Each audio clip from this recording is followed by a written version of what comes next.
जय श्री हरि। पुरुषोत्तम मास महात्म्य। मल मास 20वां अध्याय।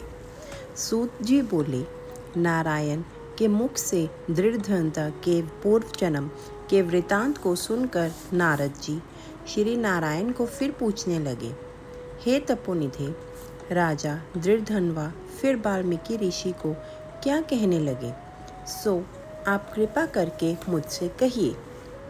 श्री नारायण बोले, हे नारद, राजा दृढ़धनवा वाल्मीकि ऋषि से कहने लगा, हे मुने, यह मोक्ष देने वाला पुरुषोत्तम मास व्रत कैसे करना चाहिए और किसकी पूजा करनी चाहिए और इसकी विधि क्या है, सो आप कृपा करके सब लोगों के हित के लिए मुझे कहिए।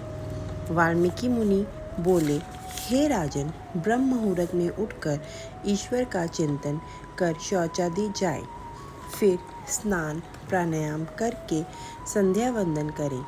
जब तक सूर्य का दर्शन न हो गायत्री का जप करता रहे, फिर सूर्य मंत्र से सूर्य को अर्घ देने और साय काल अपने पैरों तथा भूमि को प्रणाम करें। फिर यस्य स्मृत्य इस मंत्र से प्रार्थना करें। जो ब्राह्मण श्रद्धा से विधि पूर्वक संध्या करता है उसको तीनों लोकों में कुछ भी कठिन नहीं है। यह सब कृत्य दिन में पूर्व भाग का है। इस दिन नित्य कर्म करके हरि का पूजन आरंभ करें। फिर स्त्री पुरुष शुद्ध हो वाणी को एकाग्र कर शुद्ध गोल व चकोर गोबर से लिपी हुई भूमि पर व्रत सिद्धि के लिए चावलों से 8 दल वाला कमल बनावें। फिर स्वर्ण, चांदी अथवा तांबे या मिट्टी का नवीन छिद्र रहित शुद्ध कलश उस मंडल के ऊपर स्थापित करें। फिर उस कलश में तीर्थ का जल भर दें। इस तरह कलश स्थापन कर उसमें सब तीर्थों का आवाहन करें।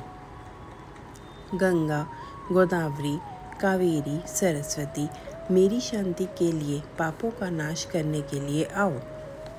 फिर कलश को मंत्रों से गंध, अक्षत, नैवेद्य और ताजे पुष्पों से पूजकर कलश के ऊपर पीले वस्त्र से लपेटा हुआ तांबे का पात्र रख दें। फिर उस पात्र के ऊपर राधा कृष्ण की मूर्ति स्थापित करें। फिर भक्ति युक्त हो विधि से पूजन करें। जय श्री हरि। पुरुषोत्तम मास कथा महाफलदायक है। इसको हमें ज़रूर श्रवण करना चाहिए। जय श्री हरि। जय श्री हरि।